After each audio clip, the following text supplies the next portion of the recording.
Hello बच्चों, कैसे हैं आप सब। आज हम क्लास 10th की रामचंद्र शुक्ल की इस कहानी मित्रता लेकर आए हैं। मित्रता यानी दोस्ती। दोस्ती के बारे में तो बहुत कुछ जानते हैं आप सब। तो चलिए इस कहानी के जरिए जानते हैं कि दोस्ती में आखिर क्या ऐसा है जो इसमें कहा गया है।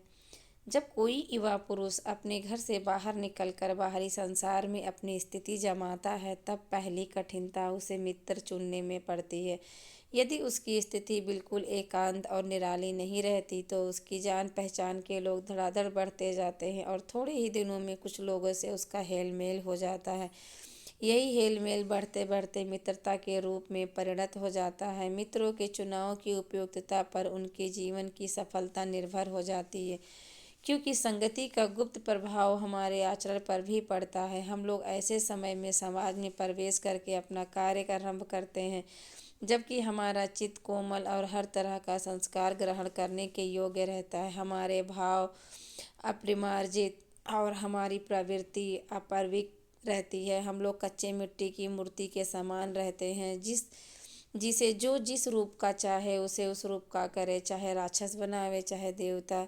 ऐसे लोगों का साथ करना हमारे लिए बुरा है, जो हमसे अधिक दृढ़ संकल्प के हैं, क्योंकि हमें उनकी हर एक बात बिना विरोध के मान लेनी पड़ती है। पर ऐसे लोगों का साथ करना और बुरा है जो हमारी ही बात को ऊपर रखते हैं, क्योंकि ऐसी दशा में ना तो हमारे ऊपर कोई दबाव रहता है, न हमारे लिए कोई सहारा रहता है। दोनों अवस्थाओं में जिस बात का भय रहता है, उसका पता युवा पुरुषों को प्रायः बहुत कम रहता है। यदि विवेक से काम लिया जाए तो यह भय नहीं रहता, पर युवा पुरुष प्रायः विवेक से कम काम लेते हैं। कैसे आश्चर्य की बात है कि लोग एक घोड़ा लेते हैं तो उसके गुण दोष कितना परख कर लेते हैं, पर किसी को मित्र बनाने में उसके पूर्व आचरण और प्रकृति आदि का कुछ भी विचार और अनुसंधान नहीं करते। वे उसमें सब बातें अच्छी ही अच्छी मानकर अपना पूरा विश्वास जमा देते हैं। हंसमुख चेहरा, बातचीत का ढंग, थोड़ी चतुराई या साहस, यूं ही दो चार बातें किसी में देखकर लोग चटपट अपना बना लेते हैं। हम लोग ऐसे नहीं सोचते कि मैत्री का उद्देश्य क्या है तथा जीवन के व्यवहार में उसका कुछ मूल्य भी है। यह बात हमें नहीं सोचती कि एक ऐसा साधन है जिसमें आत्मशिक्षा का कार्य बहुत सुगम हो जाता है। एक प्राचीन विद्वान का वचन है, विश्वास पात्र मित्र से बड़ी भारी रक्षा रहती है। जिसे ऐसा मित्र मिल जाए, उसे समझना चाहिए कि खजाना मिल गया है। विश्वास पात्र मित्र जीवन की एक ऐसी औषधि है। हमें अपने मित्रों से यह आशा रखनी चाहिए कि वे उत्तम संकल्पों में हमें दृढ़ करेंगे, दोषों और त्रुटियों से हमें बचाएंगे, हमें सत्य, पवित्रता और मर्यादा के प्रेम को पुष्टि करेंगे। जब हम कुमार्ग पर पैर रखेंगे तब वे हमें सचेत करेंगे, जब हम हतोत्साहित होंगे तब वे हमें उत्साहित करेंगे। सारांश यह है कि वे हमें उत्तमतापूर्वक जीवन निर्वाह करने में हर तरह से सहायता देंगे। सच्ची मित्रता में उत्तम से उत्तम वैद्य की सी निपुणता और परख होती है। अच्छी से अच्छी माता का सा धैर्य और कोमलता होती है। ऐसी ही मित्रता करने का प्रयत्न पुरुष को करना चाहिए। छात्रावास में तो मित्रता की धुन सवार रहती है। मित्रता हृदय से उमड़ी पड़ती है। पीछे के जो स्नेह बंधन होते हैं, उसमें ना तो उतनी उमंग रहती है, ना उतनी खिन्नता। बाल मैत्री में जो मग्न करने वाला आनंद होता है, जो हृदय को बेंधने वाली ईर्ष्या और खिन्नता होती है, और वह और कहाँ कैसी मधुरता और कैसी अनुरक्ति होती है, कैसा अपार विश्वास है। हृदय के से कैसे कैसे उद्गार निकलते हैं, वर्तमान कैसा आनंदमय दिखाई पड़ता है, और भविष्य के संबंध में कैसी लुभाने वाली कल्पनाएं मन में रहती हैं। कितनी जल्दी बातें लगती हैं और कितनी जल्दी मानना मनाना होता है। सहपाठी की मित्रता इस उक्ति में हृदय के किनारे भारी उथल पुथल का भाव भरा हुआ है, किंतु जिस प्रकार युवा पुरुष की मित्रता स्कूल के बालक की मित्रता से दृढ़, शांत और गंभीर होती है, उसी प्रकार हमारी युवावस्था के मित्र बाल्यावस्था के मित्रों से कई बातों में भिन्न होते हैं। मैं समझता हूँ कि मित्र चाहते हुए बहुत से लोग मित्र के आदर्श की कल्पना मन में करते होंगे, पर इस कल्पित आदर्श से तो हमारा काम जीवन की झंझटों से चलता नहीं। सुंदर प्रतिमा, मनभावनी चाल और स्वच्छंद प्रकृति, ये ही दो चार बातें देख कर मित्रता की जाती है। पर जीवन संग्राम में साथ देने वाले मित्रों में इनमें से कुछ अधिक बातें चाहिए। मित्र केवल उसे नहीं कहते जिसके गुणों की तो हम प्रशंसा करें, पर जिसमें हम स्नेह ना कर सके, जिससे हम अपने छोटे छोटे काम तो हम निकलता जाए पर भीतर ही भीतर घृणा करते रहे। मित्र सच्चे पथ प्रदर्शक के समान होना चाहिए, जिस पर हमारा पूरा विश्वास कर सके। भाई के समान होना चाहिए, जिससे हम अपना प्रीति पात्र बना सकें। हमारे और हमारे मित्र के बीच सच्ची सहानुभूति होनी चाहिए, ऐसी सहानुभूति जिससे एक हानि लाभ को दूसरा अपना हानि लाभ समझे। मित्रता के लिए यह आवश्यक नहीं है कि दो मित्र एक ही प्रकार का कार्य करते हों, एक ही रुचि के हों। एक इसी प्रकार प्रकृति और आचरण की समानता भी आवश्यक या वांछनीय नहीं है। दो भिन्न प्रकृति के मनुष्यों में बराबर प्रीति और मित्रता रही है। राम धीर और शांत प्रकृति के थे, लक्ष्मण उग्र और उद्धव स्वभाव के थे, पर दोनों भाइयों में अत्यंत प्रगाढ़ स्नेह था। उदार तथा उच्चाशय कर्ण और लोभ दुर्योधन के स्वभाव में कुछ विशेष समानता न थी, पर उन दोनों की मित्रता खूब निभी। ये कोई बात नहीं, एक ही स्वभाव और रुचि के लोगों में ही मित्रता हो सकती है। समाज में विभिन्नता देखकर लोग एक दूसरे की ओर आकर्षित होते हैं। जो गुण हम में नहीं है, हम चाहते हैं कि कोई ऐसा मित्र मिले जिसमें वे गुण हों। चिंताशील मनुष्य प्रफुल्लित चित्त का साथ ढूंढता है, निर्बल बलि का, धीर उत्साही का, उच्च आकांक्षा वाला चंद्रगुप्त युक्ति और उपाय के लिए, चाणक्य का मुख ताकता था। नीति विशारद अकबर मन बहलाने के लिए बीरबल की ओर देखता था।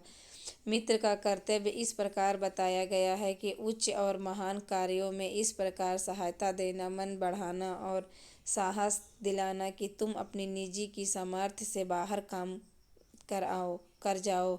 यह कर्तव्य उसी से पूरा होगा जो दृढ़ चित्त और सत्य संकल्प का हो। इसमें हम ऐसे मित्रों की खोज में रहना चाहिए जिनसे हमें अधिक आत्मबल हो। हमें उनका पल्ला उसी तरह पकड़ना चाहिए जिस तरह सुग्रीव ने राम का पल्ला पकड़ा था। मित्र हो तो प्रतिष्ठित और शुद्ध हृदय के हो, मृदुल और पुरुषार्थी हो, शिष्ट और सत्यनिष्ठ हो, जिससे हम अपने को उनके भरोसा पर छोड़ सके और यह विश्वास कर सके कि उनसे किसी प्रकार का धोखा न होगा। जो बात ऊपर मित्रों के संबंध में कही गई है, वही जान पहचान वालों के संबंध में भी ठीक है। जान पहचान के लोग ऐसे हों जिनसे हमारा कुछ लाभ उठा सकते हो, जो हमारे जीवन को उत्तम और आनंदमय करने में कुछ सहायता दे सकते हो, यद्यपि उतनी ही नहीं जितनी गहरी मित्र दे सकते हैं। मनुष्य का जीवन थोड़ा है, उसमें खोने के लिए समय नहीं। यदि का खा और गा हमारे लिए कुछ नहीं कर सकते हैं, ना कोई बुद्धिमानी या विनोद की बातचीत कर सकते हैं, ना कोई अच्छी बात बतला सकते हैं, ना सहानुभूति द्वारा हमें ढांढस बंधा सकते हैं, ना हमारे आनंद में सम्मिलित हो सकते हैं, ना हमें कर्तव्य का ध्यान दिला सकते हैं, तो ईश्वर हमें उनसे दूर ही रखे। हमें अपने चारों ओर जड़ मूर्तियां सजाना नहीं है। आजकल जान पहचान बढ़ाना कोई बड़ी बात नहीं है। कोई भी युवा पुरुष ऐसे अनेक युवा पुरुषों को पा सकता है जो उसके साथ थिएटर देखने जाएंगे, नाच रंग में जाएंगे, सैर सपाटे में जाएंगे, भोजन का निमंत्रण स्वीकार करेंगे। यदि ऐसे जान पहचान के लोगों से कुछ हानि न होगी तो लाभ भी न होगा, पर यदि हानि होगी तो बड़ी भारी होगी। सोचो तो तुम्हारा जीवन कितना नष्ट होगा यदि ये जान पहचान के लोग उन मंचली युवकों में से निकले जिनकी संख्या दुर्भाग्यवश आजकल बहुत बढ़ रही है। यदि उन सोहदों में से निकले जो अमीरों की बुराइयां और मूर्खतों की नकल किया करते हैं, दिन रात बनाओ श्रृंगार में रहा करते हैं, महफिलों में ओ हो वाह वाह किया करते हैं, गलियों में ठट्ठा मारते हैं, सिगरेट का धुआं उड़ाते चलते हैं, ऐसे नवयुवकों से बढ़कर शून्य निसार और सोचनीय जीवन और किसका है। वे अच्छी बातों के सच्चे हृदय से कोसों दूर हैं। उनके लिए ना तो संसार में सुंदर और मनोहर उक्ति वाले कवि हुए हैं और ना संसार में सुंदर आचरण वाले महात्मा हुए हैं। उनके लिए ना तो बड़े बड़े वीर उधर्म कर्म कर गए हैं, ना बड़े बड़े ग्रंथकार ऐसे विचार छोड़ गए हैं जिनमें मनुष्य जाति के हृदय में सतीविकता की उमंगें उठती हैं। उनके लिए फूल पत्तियों में कोई सौंदर्य नहीं, झरनों के कल कल में मधुर संगीत नहीं, अनंत सागर तरंगों पर गंभीर रहस्यों का आभास नहीं। उनके भाग्य में सच्चे पर्यटन और पुरुषार्थ का आनंद नहीं। उनके भाग्य में सच्ची प्रीति का सुख और कोमल हृदय की शांति नहीं। जिनकी आत्मा अपने इंद्रिय विषयों में लिप्त है, जिनका हृदय निचासे और कुत्सित विचारों में कलुषित है, ऐसे नासंख्य प्राणियों को दिन दिन अंधकार में पतित होते देख कौन ऐसा होगा जो तरस न खाएगा। उसे ऐसे प्राणियों का साथ न करना चाहिए। मकदूनिया का बादशाह डेमेटेरियस कभी कभी राज्य का सब सब काम छोड़कर अपने ही मेल के 10-5 साथियों को लेकर विश्व वासना में लिप्त रहा करता था। एक बार बीमारी का बहाना करके इसी प्रकार वह अपने दिन काट रहा था। इसी बीच उसका पिता उससे मिलने के लिए गया और उसे हंसमुख जवान को कोठरी में बाहर निकलते देखा। जब पिता कोठरी के भीतर पहुंचा तो डेमेट्रियस ने कहा, ज्वर ने अभी मुझे छोड़ा है। पिता ने कहा, ठीक है, वह दरवाजे पर मुझे मिला था। कुसंग का ज्वर सबसे भयानक होता है। यह केवल नीति और सदावृत्ति का ही नाश नहीं करता, बल्कि बुद्धि का भी क्षय करता है। किसी युवा पुरुष की संगति यदि बुरी होगी तो वह अपने पैरों में बंधी चक्की के समान होगी, जो उसे दिन दिन अवनति के गड्ढे में गिराती जाएगी, और यदि अच्छी होगी तो सहारा देने वाले बाहों के समान होगी, उसे निरंतर उन्नति की ओर उठाती जाएगी। इंग्लैंड के एक विद्वान को व्यवस्था में राज दरबार में जगह नहीं मिली। इस पर जिंदगी भर उसने अपने भाग्य को सराहता रहा। बहुत से लोग इसे अपना बड़ा दुर्भाग्य समझते थे, पर वह अच्छी तरह जानता था कि वहाँ वह बुरे लोगों की संगति में पड़ता, जो उसकी आध्यात्मिक उन्नति में बाधक होते। बहुत से लोग ऐसे होते जिनके घड़ी भर के साथ से भी वह बुद्धि भ्रष्ट हो जाती है, क्योंकि उतने ही बीच में ऐसी ऐसी बातें कही जाती हैं जो कानों में न पड़नी चाहिए। चित्त पर ऐसे प्रभाव पड़ते हैं जिनसे उसकी पवित्रता का नाश होता है। बुराई अटल भाव धारण करके बैठती है। बुरी बातें हमारी धारण में बहुत दिनों तक टिकती है। इस बात को प्रायः सभी लोग जानते हैं कि भद्दे व फूहड़ गीत जितनी जल्दी ध्यान पर चढ़ते हैं, उतनी जल्दी कोई गंभीर या अच्छी बात नहीं। एक बार एक मित्र ने मुझसे कहा कि उसे लड़कपन में कहीं भी एक कहावत सुनी गई है कि जिसका ध्यान वह लाख चेष्टा करता है न आए, पर बार बार आता है। जिन भावनाओं को हम दूर रखना चाहते हैं, जिन बातों को हम याद नहीं करना चाहते, वे बार बार हृदय में उठती हैं और बेंधती हैं। अतः तुम पूरी चौकसी रखो। ऐसे लोगों को कभी साथी न बनाओ जो अश्लील, अपवित्र और फूहड़ों बातों में तुम्हें हंसाना चाहे। सावधान रहो, ऐसा न हो कि पहले पहल तुम्हें इससे एक बहुत सामान्य बात समझो और सोचो कि ऐसा एक बार ऐसा हुआ कि ऐसा न होगा, अथवा तुम्हारे चरित्र बल का ऐसा प्रभाव पड़ेगा कि ऐसी बातें बकने वाले आगे चलकर आप सुधर जाएंगे। नहीं, ऐसा नहीं होगा। जब एक बार मनुष्य अपना पैर कीचड़ में डाल देता है, तब फिर यह नहीं देखता कि वह कहाँ और कैसी जगह पैर रखता है। धीरे धीरे उन बुरी बातों को अभ्यस्त होते होते तुम्हारी घृणा कम हो जाएगी। पीछे तुम्हारा उनसे चिढ़ न मालूम होगी, क्योंकि तुम यह सोच लगोगे कि चिढ़ने की बात ही क्या है। तुम्हारा विवेक कुंठित हो जाएगा और तुम्हें भले बुरे की पहचान न रह जाएगी। अंत में होते होते तुम भी बुराई के भक्त बन जाओगे। अतः हृदय को उज्ज्वल और निष्कलंक रखने का सबसे अच्छा उपाय यही है कि बुरी संगत की छूत से बचो।